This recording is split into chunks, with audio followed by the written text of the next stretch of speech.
Well, here we are again, moving around Jefferson County, Tennessee. And as someone said, it's not quite in the foothills of the Great Smoky Mountains, but let's just say it's in the shadow of the Great Smoky Mountains. And we picked Jefferson County because it's got such rich history. So let's go see who's here.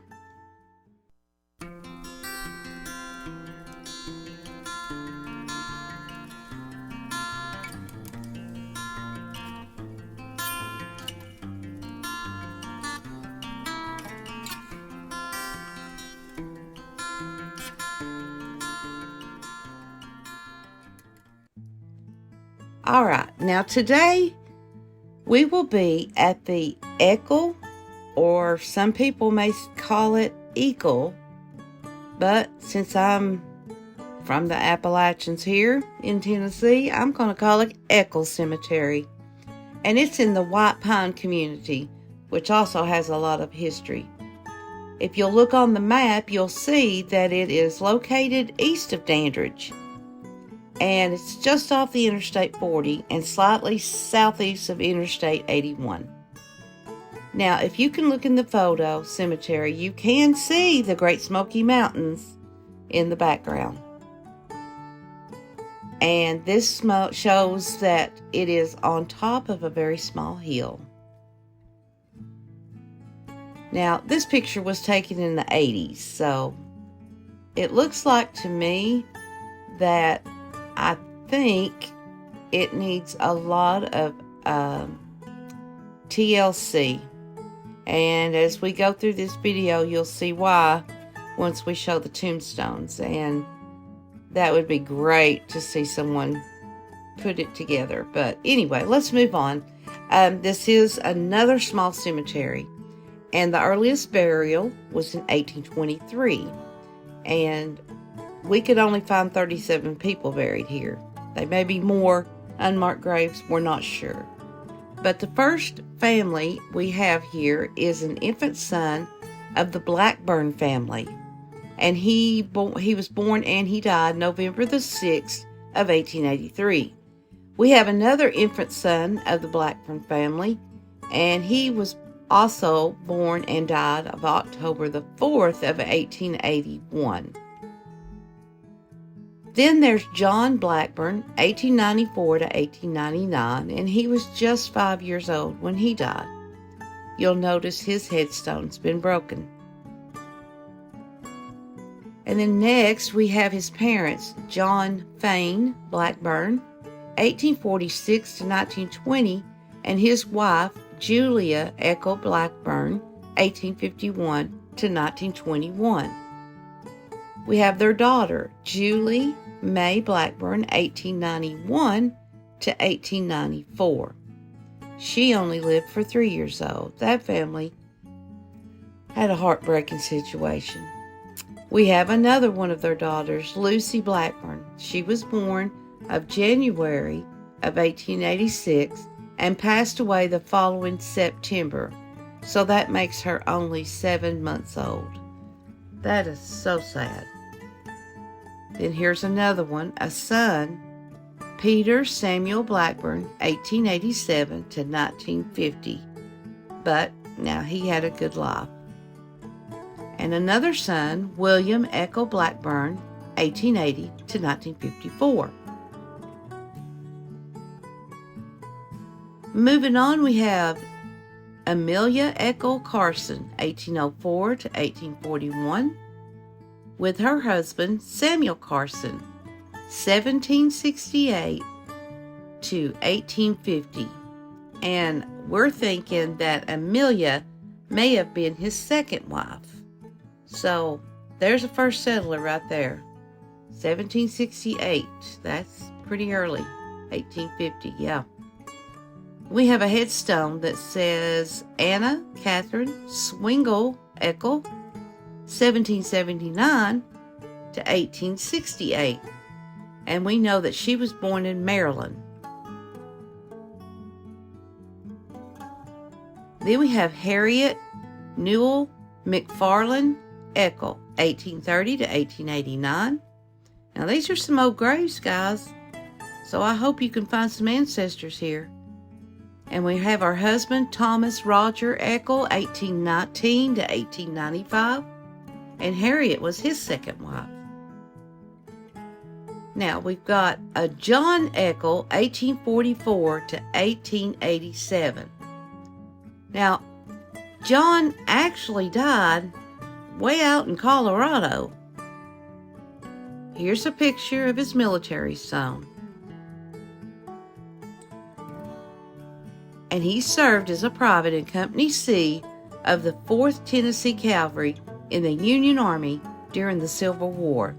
So they had a long ways to go to bring his body back. That's a long way back then. Now we have Marie Grace Jarnigan Eckel, 1830 to 1860, and she was Thomas Rogers Eckel's that we looked at earlier. That was his first wife. So that's how we found that out. Then we have Mary Ann Harrison Sharp Eckel, 1819 to 1888. And her husband, Peter Eckel, 1812 to 1885. And they do share the same obelisk. We believe that this is his house, and it was located across the road from the cemetery. So whoever shared this picture originally said it was a log house, and it's just covered in modern day siding. I don't know, maybe those who live in that area could let us know. But again, these photos, some of them was taken in the 80s. That'd be pretty cool. We've got Peter Philip Eckel, 1854 to 1938. Peter's mother, Priscilla Richards Moser Eckel, 1819 to 1874.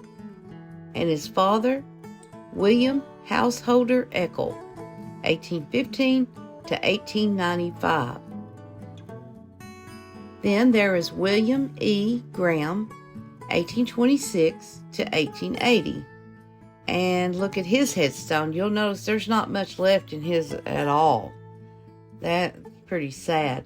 But we found out that William Graham, he was a wagon maker. That was his trade. So he must have been a really good woodworker, carpenter. Moving along, we got George Eakin Jacks, and he was born in December of 1923, and he passed away November of 1924. So that made him just 11 months old. And again, look at the headstone. There's not much left of some of these headstones. Now we have his sister, Lydia Jacks, 1815 to 1824. And she was just under 9 years old when she died on November the 17th. Now, we don't even have a picture of her grave, but we found out that she was born in Surry County, North Carolina. And we have their brother, Milton Day Jacks, 1814 to 1824. Are you guys seeing a pattern here? Each one of these died in 1824 in November. So tell me what was going on at that time. She was just under 11 years old. And again, there's not much left of her headstone. And then we have another sibling of theirs named Owen Jacks, 1817 to 1823. And he was 5 years old when he passed away. Now pay attention to the next one. It's another one of the Jacks siblings. It was a brother, Thomas Jacks, 1819 to 1824. He died on November the 25th. So, I tried to do a little research. And what I came up with, it could have been cholera. It could have been some kind of yellow fever. But whatever it was, unfortunately, it came into this family and basically wiped them out. That is so sad. All in the same month. So that blows my mind. But anyway, we have the father, and his name's Richard Jacks. He's an early settler, 1780 to 1831. And he was born in Surry County, North Carolina also. Now, Richard was a pastor. And if you notice, the family had 5 children to die young, just like I talked about. The first one was Owen. Okay, so Owen was in 1823. But Lydia, Milton, George, and Thomas all died November of 1824. And the only thing we can do is assume that it had to be either an awful house fire, or I'm thinking more of a yellow fever type thing, because they didn't die on the same day, just in the same month of the same year, which is very, very odd. But him being a pastor, the father being a pastor, I can't imagine what was going through his mind at that time. Just heartbreaking. But we know that his faith in God is all that got him through. To lose so many children in the same month is so sad. Anybody knows anything, let me know, because I am really interested in this. Let's move on. We got Eli P. Moulton, 1820 to 1892. His wife, Anna Moulton, 1821 to 1884. And they share the same ovulus. And they was both born in New York. Eli worked in a nearby lead mine.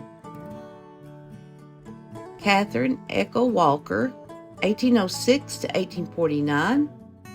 Marie Eckel Walker, 1803 to 1864. And we do know there are 5 people buried here with no pictures of their graves. But we should, if we know that they've got names, we're going to put them out there. Anna Eckel Blackburn, 1851 to 1919. Joseph Blackburn, 1849 to 1904. George S. Felkner, 1856 to 1901, with his daughter, Nellie Mae Felkner, born and died 1890. And the last person was his wife, Sarah Eckel Felkner, 1859 to 1935. Now, I have to admit, this last surname, Eckel or Eckel, is a first for me. It's a new one on me. I like that because, you know, when you're out there searching for ancestors and somebody sends me a message and asks me if I've heard of that last name, I just, sometimes it's rarely, no, I haven't. But yeah, this is a unique surname for me. So that's going to finish our look at the Eckel Cemetery in Jefferson County, Tennessee. It's small, but unfortunately it has some very, very sad history to it, with all those children. So pitiful. But we want to thank you all. Welcome new subscribers. I'm waving at you right now as I'm talking. And hello to my old subscribers. And thank you so much for bearing with us. So look for another cemetery hunting picture or video next week. I appreciate those who have given me some tips or leads on cemeteries. I really do. So I'm going to hit those up. So God bless. Hit that like and subscribe. Share. Help me get my videos out there. I sure would appreciate it. Thank you so much. I'll see you next week.